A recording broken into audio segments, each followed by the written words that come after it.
در دنیای نبردهای مدرن، جایی که فناوری و استراتژی سرنوشت جنگ رو تعیین میکنن، نامی میدرخشد: بلو اسپارو، شاهکار مهندسی نظامی اسرائیل. اما این موشک دقیقاً چیست و چرا اینقدر مهم است؟ بیایید راز این پرنده مرگبار را کشف کنیم.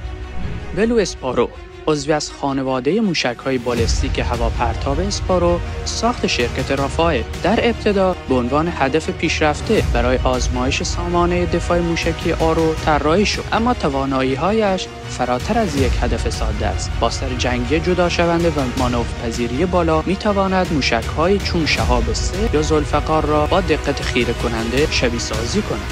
با طول 6.5 متر، وزن 1900 کیلوگرم و برد تا 1000 کیلومتر، بلو اسپارو به سرعتی 5 تا 9 ماخ میرسد، یعنی یک موشک هایپرسونیک. سیستم هدایت دوگانه GPS و اینرسی خطای کمتر از 3 متر به آن میدهد.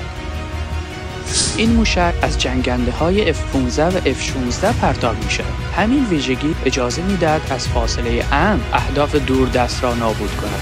سر جنگی 150 کیلویی آن چه انفجاری و چه نفوذگر برای درهم کوبیدن تأسیسات سخت افزار نظامی طراحی شده است.